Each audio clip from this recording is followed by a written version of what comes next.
Topic को पढ़ेंगे जिसको हम लोग यह कह सकते हैं कि भाजकों की संख्या ज्ञात करना या गुणनखंडों की संख्या ज्ञात करना। तो इसको हेडिंग बना लीजिएगा कि भाजकों की संख्या ज्ञात करना, भाजकों की संख्या ज्ञात करना।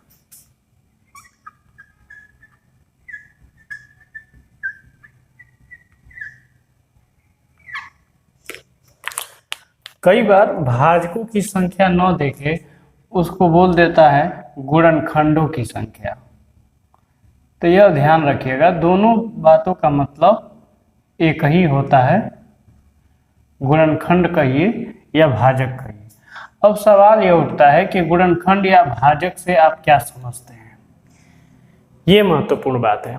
तो गुणनखंड या भाजक वह चीज होता है कि किसी भी संख्या को काटने के लिए जितने नंबर प्रयुक्त होते हैं या उपयोग में लाए जा सकते हैं या जितने नंबर से कोई संख्या कट सकती है वह सभी नंबर उस संख्या के गुणनखंड कहलाएंगे।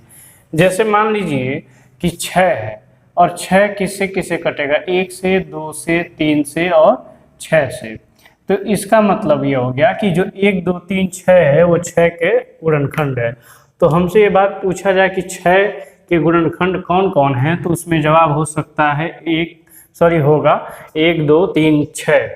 और एक बात और ध्यान रखनी होगी कि उसके टोटल गुणनखंडों की संख्या पूछता है। जैसे मैंने हेडिंग में बोला कि गुणनखंडों या भाजकों की संख्या आपको ज्ञात करने के लिए क्वेश्चन पूछता है। अब एक और महत्वपूर्ण बात ध्यान रखना होगा कि एक जो है ऐसी संख्या है, सभी संख्या जो है 1 से डिवाइड होती है। तो इसका मतलब क्या है कि एक सभी संख्याओं का गुणनखंड है, एक सभी संख्याओं का गुणनखंड है। पहली बात तो ये ध्यान रखना होगा।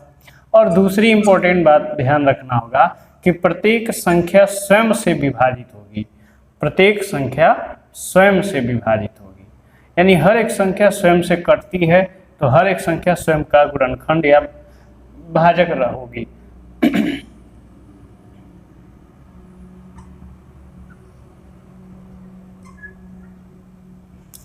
अब ध्यान दीजिएगा, आगे यदि मैं बात करूं कि इन गुणनखंडों की संख्या कैसे निकाला जा सकता है, तो सबसे पहले मैं एक क्वेश्चन लेता हूं, 216 के सभी गुणनखंडों की संख्या बताइए। क्वेश्चन देगा 216 के सभी गुणनखंडों की संख्या बताइए।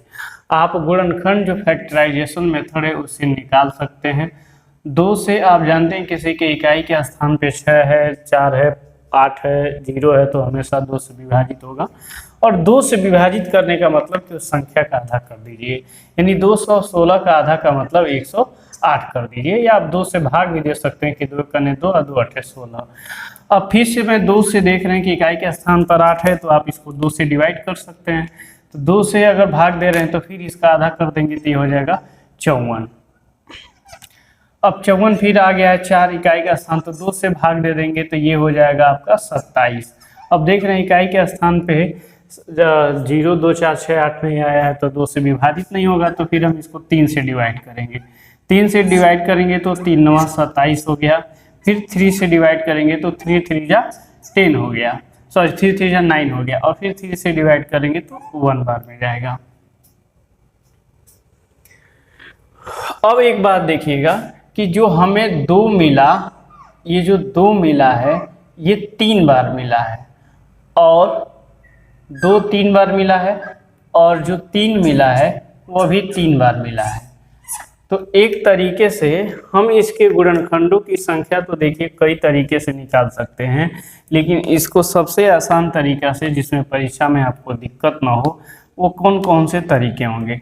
एक तो तरीका जो आप घर निकालेंगे जिसमें बहुत ज़्यादा समस्या हो सकती है, जैसे 1 काटेगा, फिर 3 काटेगा, फिर 3 3 9 काटेगा, फिर 3 दूनी 6 काटेगा, 6 दूनी 12, 12 दूनी 24 काटेगा, ऐसे मतलब ले जाएंगे। फिर 54 काटेगा, 108 काटेगा, 27 9 3, ऐसे करते करते जाएंगे तो एक संख्या प्राप्त होगी, और उसमें हो सकता है गलत होने के भी चांस हों।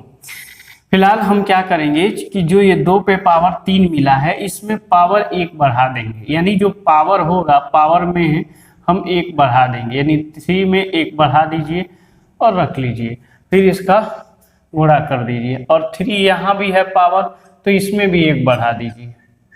अब ये क्या हो गया कि यहाँ हो गया 4 और यहाँ भी हो गया 4, यानी इस सवाल का जवाब 16 हो जाएगा। यानी 216 के सभी गुणनखंडों की संख्या 16 होगी।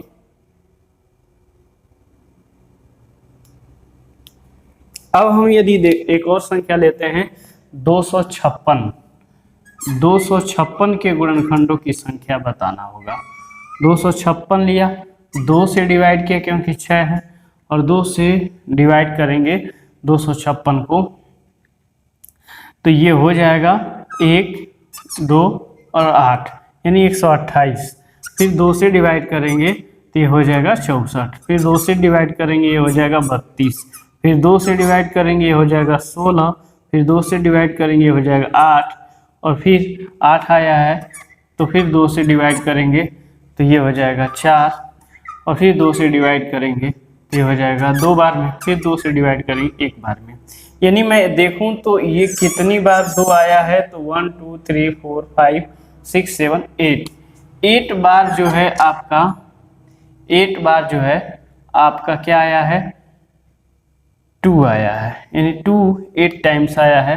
तो ये जो पावर है इसमें 1 बढ़ा दीजिए, यानी 8 में 1 बढ़ा देंगे तो इसका मतलब क्या हो जाएगा कि जो 256 के सभी गुणनखंड है इनकी संख्या 9 है। एक और संख्या हम ले लेते हैं ताकि ये बात स्पष्ट हो जाए, और फिर से हम इसके नेक्स्ट टाइप पे चलेंगे। एक संख्या मैं और ले लेता हूं ताकि ये बात स्पष्ट हो जाए।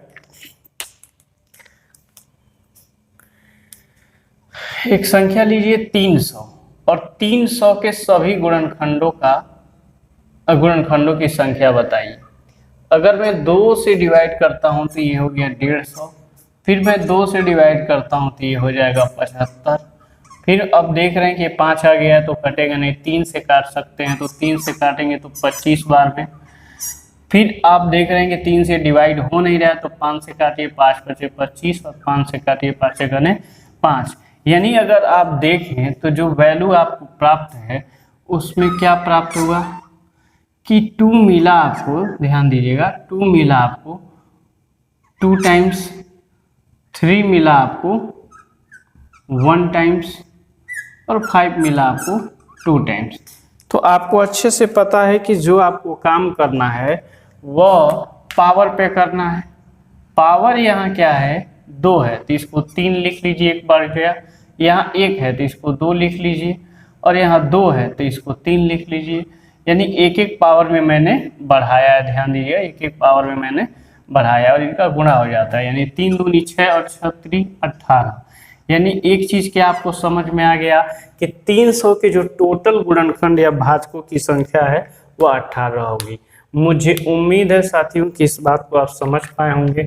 गुणनखंडों की संख्या निकाल लेंगे, बस आपको ध्यान रखना है कि जो उसके फैक्टर हैं, यानी जितनी बार जिस अंक से कट रहा है वो जितनी बार आ रहा है पावर के रूप में, उसमें 1 बढ़ा के आप लिख देंगे, बाकी उसका अंतिम में आप गुणा कर देते हैं। अगला टाइप जो हम देखेंगे कि ये जो गुणनखंड है इनका योगफल, यानी कि आपसे पूछा जा सकता है कि 216 के सभी गुणनखंडों का योगफल क्या होगा। तो हम इसके नेक्स्ट टाइप में उसको लेके आ रहे हैं। तब तक के लिए अगर आपको ये समझ में आया है तो इसको साझा करिए किसी अन्य साथियों के साथ। बने रहिए अपने फेवरेट प्लेटफॉर्म परिवर्तन विद विष्णु। जय हिंद।